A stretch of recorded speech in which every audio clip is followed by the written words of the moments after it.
কি আছে, একটি ডেটল ও জলের মিশ্রণে জলের পরিমাণ মিশ্রণের 80%। 60 লিটার এইরূপ মিশ্রণে আর কত লিটার ডেটল মেশালে নতুন মিশ্রণে জলের পরিমাণ মিশ্রণের 75% হবে? তার মানে কি, যে 60 লিটার এইরূপ মিশ্রণে মানে 60 লিটারের একটা মিশ্রণ আছে, তাহলে কি হচ্ছে যে 60 লিটার মিশ্রণে, মানে এই মিশ্রণটা মানে হচ্ছে ডেটল জল মিলে, তাহলে 60 লিটার মিশ্রণে জলের পরিমাণ কত? জলের পরিমাণ 60 × 80/100 লিটার, মানে হচ্ছে 48 লিটার। এইরূপ মিশ্রণে আর কত লিটার ডেটল মেশালে, তার মানে আমরা জলটাকে বের করে রাখি, এই জল তো হলো, ডেটলটাকে বের করে রাখি। তাহলে ডেটল হচ্ছে 60 থেকে 48 বিয়োগ করে দাও, মানে হচ্ছে 12 লিটার হবে। তো বলছে এই এই আর কত লিটার ডেটল মেশালে নতুন মিশ্রণে জলের পরিমাণ মিশ্রণে 75% হবে। তাহলে ধরি ডেটল মেশাতে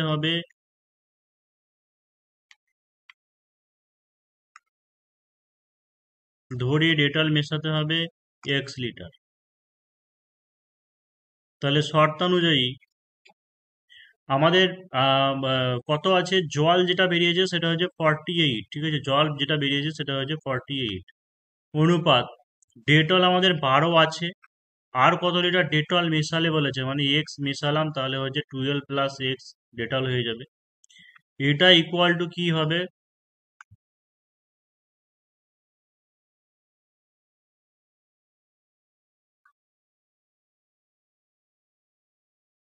আমার কোশ্চেন এখানে কি বলেছে, যে জলের পরিমাণ মিশ্রণে 75% হবে, তার মানে প্রথমটা জল লিখেছি, পরেরটা ডেটল লিখেছি। তাহলে জল 75 হচ্ছে, ঠিক আছে, জল 75 হচ্ছে ইজ টু ডেটল কি হবে তাহলে? ডেটল হবে 25। এটা এখানে ব্র্যাকেটে লিখে দিতে পারো যে 25 আর কোথা থেকে এলো, যে জল 75% হলে ডেটল সমান 100 - 75% ইকুয়াল টু হচ্ছে 25%। তাহলে বা 48/12 + x ইকুয়াল টু 75/25, বা 48/12 + x।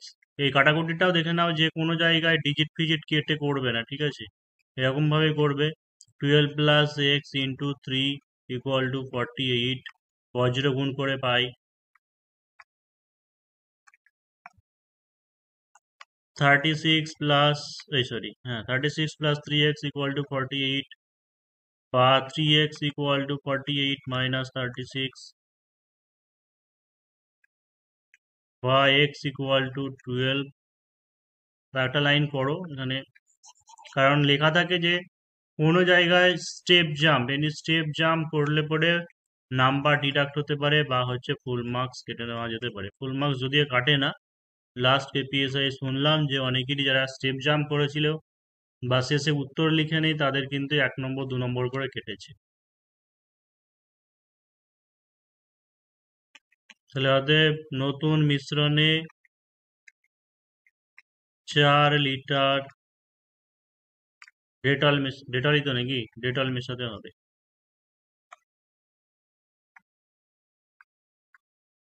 নতুন মিশ্রণে তো মিশ্রণে লিখবো, কারণ ওটা মেশানোর ফলেই নতুন তো হবে। তাহলে হয়ে গেল। পরের কোশ্চেন আরো সহজ ছিল, একটা অংশীদারি কারবার থেকে, যে এ বি সি যথাক্রমে 15,000, 10,000, 17,500 টাকা বিনিয়োগ করে একটি ব্যবসা শুরু করে 1 বছর বাদে তাদের 4,250 টাকা ক্ষতি হয়। ওই ক্ষতিপূরণ করতে গেলে প্রত্যেককে কত টাকা দিতে হবে? অর্থাৎ সাধারণত প্রেসক্রিপটিভে খুব একটা কঠিন থাকে না, সহজে দিয়ে দেয়। কিন্তু এই যে এত সহজ, কিন্তু হয়তো দেখা গেলে এই যে এই নাম্বারে, এই অঙ্কতে নাম্বার তুমি কম পেতে পারো ঠিকঠাক ভাবে না করলে। তো কি হবে, যে আমাকে লিখতে হবে এ বি ও সি এর মূলধনের অনুপাত,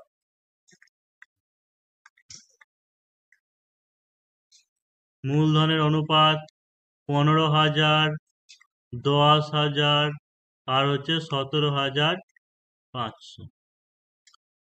তাহলে কি হচ্ছে, দুটো দুটো শূন্য করে কেটে দিলাম, মানে 150 অনুপাত 100 অনুপাত হচ্ছে 175, 25 দিয়ে কাটো, 6, 25, 4, এটা হচ্ছে 7।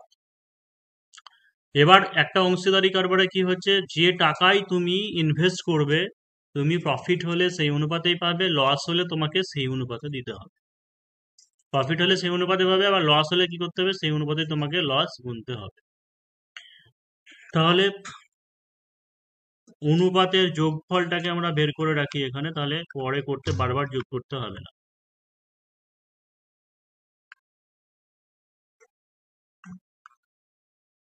17। এবার হচ্ছে 4250 টাকা হচ্ছে ক্ষতি হয়েছে, তাহলে 4250 টাকা ক্ষতির এ কে দিতে হবে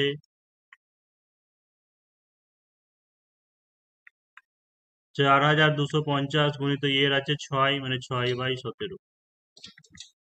তো কত হবে, 3, 17 দুগুণে 34, 8, 5 17 85, 250। ঠিক আছে, এই ক্যালকুলেশন ওইখানে কাটার দরকার নেই, 250 মানে 6 দিয়ে কেটে দিলে পরে হচ্ছে তোমার 6 পজিশন 150, মানে হচ্ছে 1500 টাকা। বি কে দিতে হবে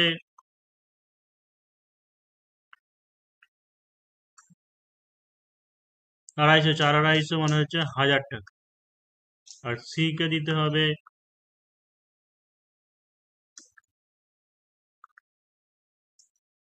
175, মানে 1750 টাকা। যদি গুণ না করতে পারো, একটু বড় কিছু হয়, তাহলে হচ্ছে পাশে রাফে টেনে করে দিতে পারো, এই জায়গাতে ক্যালকুলেশন মানে করে দিতে পারো।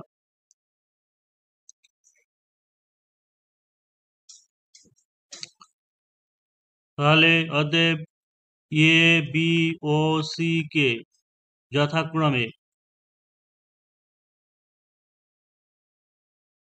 1500 টাকা, 1000 টাকা এবং 1750 টাকা দিতে হবে, বা ক্ষতি দিতে হবে।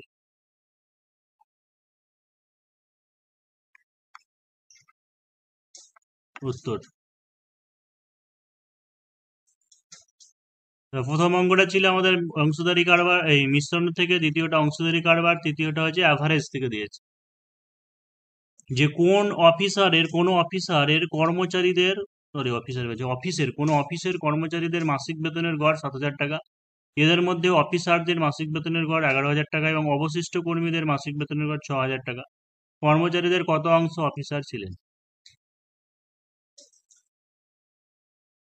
তাহলে কি বলছে, কোনো অফিসের কর্মচারীদের মাসিক বেতনের গড় 7,000 টাকা, মানে টোটাল যে কর্মচারী আছে, সমস্ত কর্মচারীর যে মাসিক বেতনের গড়, সেটা হচ্ছে তোমার 7,000 টাকা করে। আর এদের মধ্যে অফিসার যারা থাকবে, অফিসারদের হচ্ছে 11,000 টাকা গড়ে, আর অবশিষ্ট অন্যান্য কর্মচারী আছে যারা, তাদের হচ্ছে বেতনের গড় 6,000 টাকা গড়ে। তাহলে কর্মচারীদের কত শতাংশ অফিসার? তাহলে এই জায়গাতে যেমন তোমাকে কোনো কিছু ডেটা কিছু বলেনি, শুধু যদি তুমি কর্মচারীদের কত শতাংশ যেহেতু বলেছে, কতজন বলিনি, কতজন যদি বলতো, তাহলে সেই ক্ষেত্রে আমরা এক্স ধরতাম, আর মোট তাহলে কর্মচারী আমাকে দিয়ে দিত, যে এতজন মোট কর্মচারী আছে, তবেই সেটা পসিবল হতো। এই কারণের জন্য কি করব, যে এখানে আমি 100 ধরে নিচ্ছি, এবং অফিসার যেটা সেটাকে এক্স ধরব। তাহলে কি লিখছি, যে ধরি মোট কর্মচারী 100 জন এবং অফিসার এক্স জন। যদিও এক্স ওয়াই কর্মচারীদের, মানে এটা ধরে করা যাবে, মানে যাবে না তা নয়, অবশ্যই করা যাবে, কিন্তু সেখানে একটু জটিলতা বেশি বাড়বে, একটু ক্যালকুলেশন একটু বেশি জটিলতা হতে পারে, সেই জন্য এরকম করি। তাহলে মোট কর্মচারী 100 জন, তাহলে অফিসার হচ্ছে এক্স জন, তাহলে অতএব অবশিষ্ট মানে কর্মী, যেটাকে বলছে কর্মী, তাহলে কর্মী কতজন আছে, কর্মী আছে তোমার 100 মাইনাস এক্স জন। এবার বলছে কর্মচারীদের মাসিক বেতনের গড় 7,000 টাকা, তাহলে 100 জন কর্মচারীর মাসিক মোট বেতন কত হবে, 7,000 টাকা করে 100 জন আছে মানে 7,000 গণিত হচ্ছে 100 টাকা, মানে 7-এর পরে 1 2 3 4 5 এত এত টাকা। আর এক্স জন যে অফিসার আছে, অফিসারদের বেতনের ঘর হচ্ছে 11,000 টাকা। তাহলে এক্স জন অফিসারের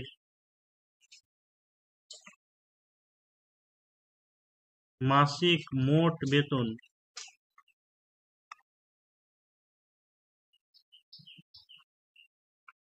11,000 গণিত এক্স টাকা, মানে হচ্ছে 11,000 এক্স টাকা। আর 100 বিয়োগ এক্স জন কর্মীদের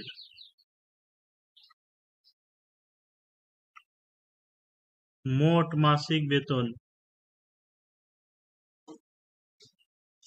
এদের কত টাকা করে? 6,000 টাকা করে।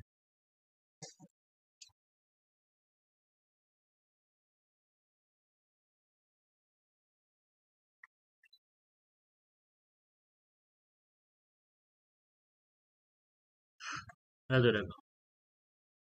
তাহলে আমাদের শর্ত অনুযায়ী কি করব? এই যে অফিসারদের মোট বেতন হচ্ছে তোমার 11,000 এক্স, যোগ অন্যান্য কর্মচারীদের মোট বেতন হচ্ছে এইটা 1 2 3 4 5 এত, বিয়োগ হচ্ছে এত এক্স, এটা সমানই তাহলে কি বলতে পারবো? ওই হচ্ছে 70। টোটাল কত হয়েছে? 5খানা শূন্য 7-এর পরে।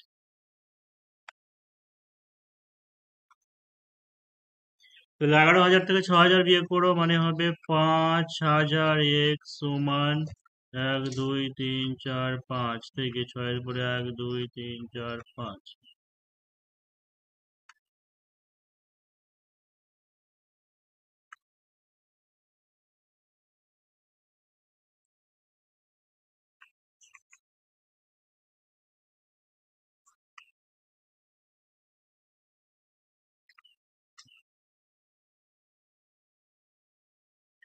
তো 3টে শূন্য কেটে গেলে এক্স সমান কত হয়েছে? 20। তাহলে আমার 20% উত্তর হয়ে যাবে, কারণ আমি টোটাল মোট কর্মচারী 100 জনই ধরেছি। তাহলে 100 জনের মধ্যে 20 জন মানে কি 20%। তাহলে অতএব কর্মচারীদের কত শতাংশ? অফিসার, তাহলে অতএব কর্মচারীদের শতকরা, বাংলায় যদি এখানে শতকরা লিখো তাহলে কি লিখবো? 20 জন, শতকরা 20 জন অফিসার। আর যদি লিখো যে কর্মচারীদের 20% অফিসার, তাহলে শতকরা বাংলাতে লিখতে হবে না।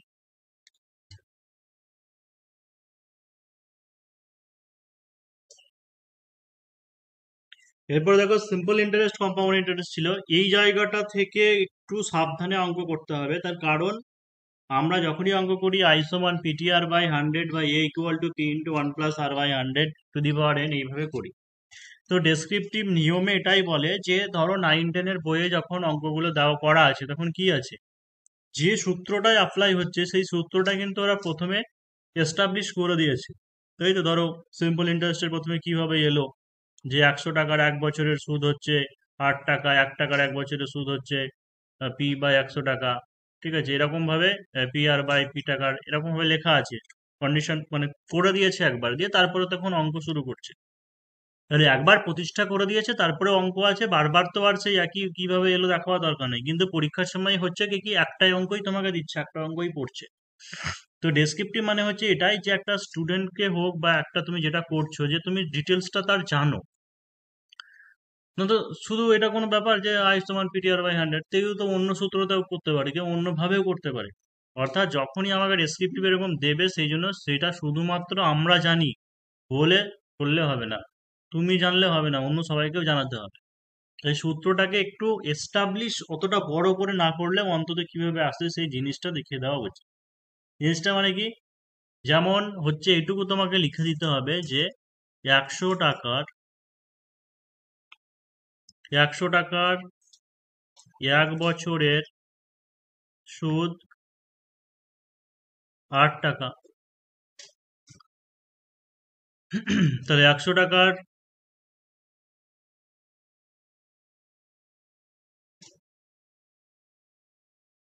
টাকার 1 বছরের সুদ কত হবে? পি আর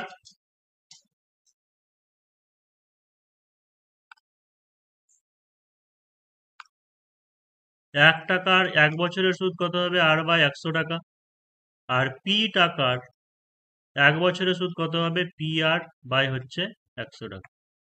এবার দেখো যে সিম্পল ইন্টারেস্টের ক্ষেত্রে কি হয়, সরল সুদের ক্ষেত্রে তুমি যে টাকাটাই রাখলে, মানে 100 টাকায় ধরো তুমি বছরে 7% সুদ পাচ্ছ, মানে 100 টাকা 7% সুদ পাবে, মানে 7 টাকা পেলে। 2 বছর যদি থাকে তাহলে 2 বছর হলে 14 টাকা পাবে, 3 বছর হলে 21 টাকা পাবে। এইভাবেই হয়। কিন্তু চক্রবৃদ্ধি সুদ মানে হচ্ছে 100 টাকার যে 7% সুদ পেলে 107 হলো, পরের বছর থেকে আবার কি হবে, ওই 107 টাকার উপরে ইন্টারেস্ট পাবে। বা হচ্ছে এইটা হচ্ছে ধরো হোম লোন, কার লোন, বা যখন নিই ব্যাংক থেকে, তখন কিন্তু কম্পাউন্ড ইন্টারেস্টে হয়। ঠিক আছে, কম্পাউন্ড ইন্টারেস্টে হয়। মানে কেউ ধরো 5 লাখ টাকা মানে ধার নিল ব্যাংক থেকে, সে ইএমআই শোধ করছে, কিন্তু ওই ইএমআই শোধ হচ্ছে, দিয়ে তারপরে আবার যে টাকাটা থেকে যাচ্ছে বছরে, সেই টোটাল টাকাটার উপরে ইন্টারেস্ট হবে, এবং আবার সেই মোট যত টাকা বাকি থাকলো তার উপরে ইন্টারেস্ট হবে। যে এরকম নয় যে 5 লাখ টাকা দেখো গেলো 1 বছরে তোমার এত টাকা শোধ হয়ে গেল, দিয়ে 3 লাখ টাকা পড়ে থাকলো, তা হবে না। কারণ ওই টাকাটার যে ইন্টারেস্ট, সেই ইন্টারেস্টটা ওর সঙ্গে যোগ হবে আবার। সেই জন্য কি হয় যে এই কম্পাউন্ড ইন্টারেস্টের পরিমাণ বেশি লেগে যায়, বা হচ্ছে এর জন্যই নাম হচ্ছে কম্পাউন্ড ইন্টারেস্ট, মানে চক্রবৃদ্ধি সুদ। তাহলে কি করব যে 1 বছর পর 1 বছর পর সমূল চক্রবৃদ্ধি কি হচ্ছে, পি যেটা ছিল আমার, পি এর সঙ্গে আবার এটা যোগ হচ্ছে, P+PR/100 ইকুয়াল টু, তাহলে পি যদি কমন নিই 1+R/100। তাহলে অতএব n বছর পর সমূল চক্রবৃদ্ধি, এ দিয়ে ডিনোট করছি এটাকে, যে এ ইকুয়াল টু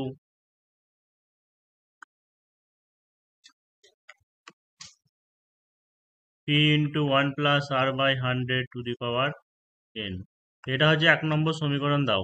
মানে এরকম লাগছে না, এর আগে হয়তো অনেকবার পড়েছে, অনেকে যেমন বলেছে দাদা আমি তো এরকম তো করিনি, এমনি করে দিয়েছিলাম, আমরা জানি বলে নাম্বার পেয়ে গেছি।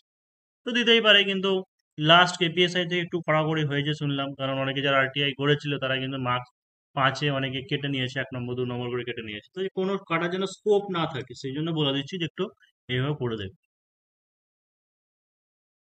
এরপরে তো চ্যাপ্টার ওয়াইজ করাবো, অসুবিধা নেই, মানে চ্যাপ্টার ওয়াইজ এরপরে সিম্পল ইন্টারেস্ট, কম্পাউন্ড ইন্টারেস্টের চ্যাপ্টার, বা পার্সেন্টেজ প্রফিট অ্যান্ড লস, এইভাবে চ্যাপ্টার ওয়াইজ করাবো। শুধু একটা আভাস দিচ্ছি নতুনদের, বা হচ্ছে যারা পুরনো আছে স্টুডেন্ট, বা নতুন যারা জয়েন করেছো, যে আজকের ক্লাস যেটা প্রিভিয়াস ইয়ারে কেমন কি দিয়েছিল কোশ্চেন, এবং হচ্ছে কেমন ভাবে কি করতে হবে সেই ব্যাপারটা সম্পর্কে বলছি।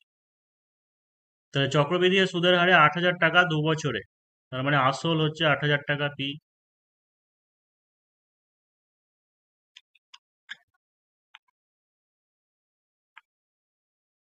সময় এন মানে হচ্ছে 2 বছর, আর তারপরে হচ্ছে তোমার সমূল চক্রবৃদ্ধিটাও দিয়ে দিয়েছে।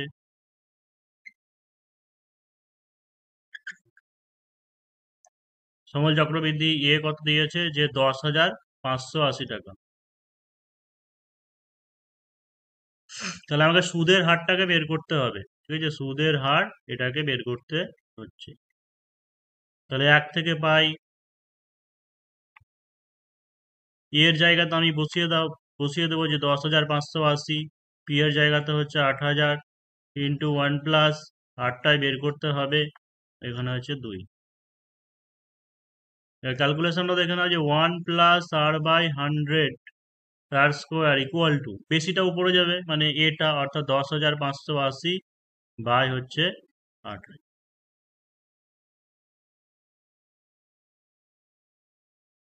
তাহলে দেখো একটা শূন্য যদি আমি কাটি, তাহলে উপরে কত থাকছে আমার, 1,058 বাই হচ্ছে 800, দিয়ে 2 দিয়ে কেটে দিচ্ছি।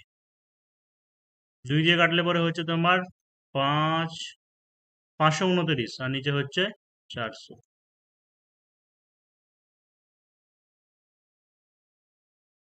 তো 529 কার বর্গমূল হয়, 23-এর বর্গমূল হয়, 400 কত হয়, 20-র বর্গমূল হয়, 23/20 তার হোল স্কোয়ার। তাহলে 1+R/100 ইকুয়াল টু হচ্ছে 23/20। যদি এটা অ্যাকচুয়ালি সূচকের একটা সূত্র আছে, ঠিক আছে, সেটা জানলেও লিখতেও পারো, বা যা করবে, যে A to the power M equal to A to the power N, যেহেতু মানে sorry A to the power M equal to B to the power M হলে এ ইকুয়াল টু বি হয়। এটা হচ্ছে একটা অভেদের সূত্র বা সূচকের সূত্র, যে ঘাত যদি সমান হয় তাহলে বেস দুটো সমান হবে, বা বেস যদি সমান হয় তাহলে ঘাতকে সমান বলতে পারবো। তাহলে আর বাই 100 ইকুয়াল টু,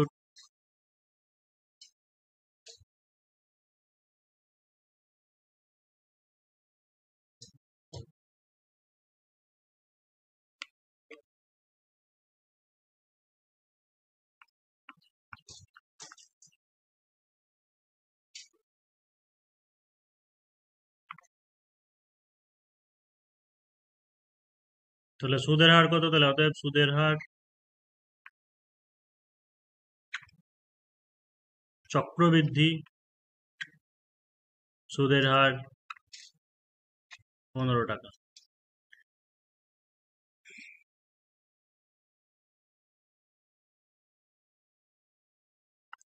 এখানে টাকা নয়, পার্সেন্টেজ চিহ্নই লিখবে, কারণ আমি শতকরা তো লিখিনি। চক্রবৃদ্ধি সুদের হার 15%।